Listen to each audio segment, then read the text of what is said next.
Magandang umaga po, midweek na at narito na ang lagay natin panahon ngayong araw nga ng Miyerkules, January 17, 2024. Sa ating latest satellite images, dalawang weather system pa rin na nakakaapekto sa ating bansa. Ang Northeast Monsoon o hanging amihan na siya nakakaapekto sa Luzon at Visayas, habang shear line o ito ho yung banggaan ng mainit at malamig na hangin na siyang nakakaapekto naman partikular na sa may silangang bahagi ng Mindanao. Inaasahan natin malaki pa rin yung tsansa ng mga pag-ulan partikular na dito sa malaking bahagi ng Mindanao, lalong-lalo na yung area ng Caraga at Davao Region, dulot nga nitong shear line na siyang nakakaapekto sa bahagi ito ng ating bansa. Sa iba pang panig ng ating kapuluan sa Luzon at Visayas, asahan pa rin natin generally fair weather pero posible pa rin yung mga isolated o pulupulong mahihinang pag-ulan sa Luzon at sa Visayas habang maulap na kalangitan ang mararanasan sa malaking bahagi ng Mindanao. Base sa ating pinakahuling mga datos ay wala pa rin tayong namomonitor na anumang low pressure area. Maliit pa rin chance na magkaroon tayo ng bagyo. Posible ho, hanggang weekend nga po ay wala tayong makikitang posibleng mabuong bagyo sa loob at labas ng Philippine Area of Responsibility.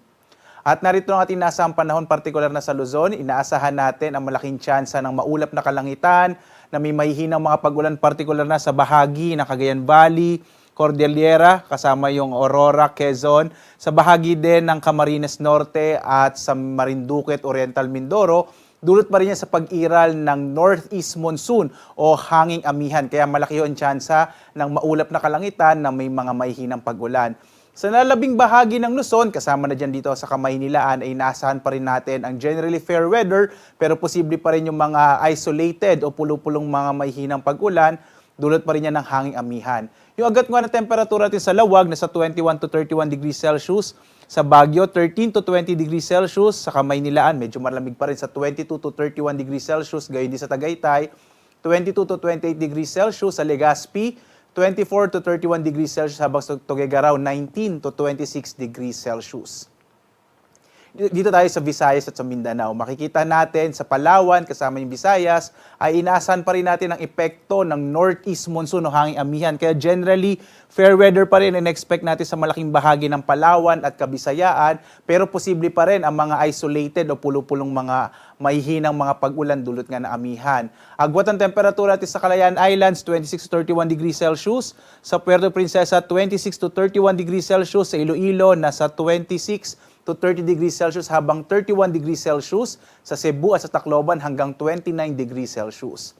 At gaya nga ng binanggit ko kanina, inaasahan pa rin natin ng malaking tsansa ng mga pag-ulan, partikular na sa bahagi ng Mindanao, lalong-lalo na yung bahagi ng Caraga at Davao Region. Kaya patuloy tayong nagpapaalaala dahil ilang araw na rin nagdadala ng mga pag-ulan itong shear line, partikular na sa silangang bahagi ng Mindanao. Iba yung pag-iingat, lalo na't posible po ang mga pag-ulan na maaaring magdulot ng mga biglaang pagbaha o tinatawag nating flash floods at mga pagguho ng lupa o landslides. Yung agwat ng temperaturang mararanasan sa Zamboanga, 26 to 33 degrees Celsius. Sa Davao naman, 23 to 29 degrees Celsius habang sa Cagayan de Oro City, 26 to 29 degrees Celsius. Pero inaasahan naman natin sa mga sunod na araw ay medyo hina na yung epekto ng shear line. Kaya posibleng papagandang panahon na mararanasan sa mga sunod na araw, partikular na sa bahagi ng Mindanao.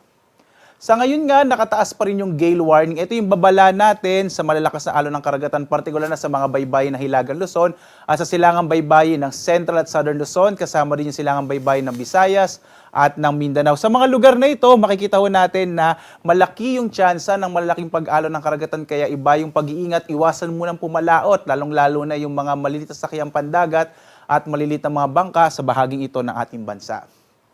Narito naman inaasahang panahon sa mga susunod na araw, partikular na mula Huwebes hanggang Sabado. Makikita natin sa Kamaynilaan ay medyo hina nga yung amihan, habang sa Baguio City ay inaasahan din natin ang generally fair weather na may mga isolated light rains at thunderstorm naman pagdating ng araw ng Sabado. At sa Legazpi, posible rin sa mga susunod na araw ay may mga posibilidad ng mga pulupulong mga pag-ulan, pagkidlat, pagkulog. Inaasahan kasi natin susunod na 2 araw ay muling hihina itong hanging amihan. Kaya maaaring magkaroon tayo ng mga posibilidad ng mga thunderstorms. Sa Kamaynilaan, agwat ang temperatura natin ay mula 22 to 32 degrees Celsius. Sa Baguio naman, nasa 13 to 22 degrees Celsius. Habang sa Legazpi, 24 to 32 degrees Celsius. Sa malaking bahagi naman ng Kabisayaan, sa Metro Cebu, Iloilo at Tacloban, inaasahan din natin generally fair weather pero posible pa rin ang mga pulo-pulong pag-ulan, pagkid at pagkulog. Yung agwat nga ng temperatura sa Metro Cebu, nasa 25 to 32 degrees Celsius. Sa Iloilo naman, nasa 25 to 32 degrees Celsius. Habang sa Tacloban ay mula 24 to 32 degrees Celsius. Dito naman sa Mindanao, inaasahan pa rin natin yung epekto ng shear line, partikular na sa bahagi ng Davao Region, yung sa may silangang bahagi ng Mindanao. Kaya posible hanggang Sabado ay medyo maulap pa rin yung kalangitan na mararanasan, although ina-expect natin na maaring mabawasan na yung malalakas na mga pag-ulan. Yung agwat ng temperatura sa Metro Davao ay mula 23 to 30 degrees Celsius, habang sa Cagayan de Oro City at Zamboanga City, mga isolated rain showers and thunderstorms naman ang maaring maranasan sa susunod na 3 araw. Yung agwat ng temperatura natin sa Cagayan de Oro ay mula 24 to 31 degrees Celsius. Sa Zamboanga City naman ay mula 24 to 34 degrees Celsius.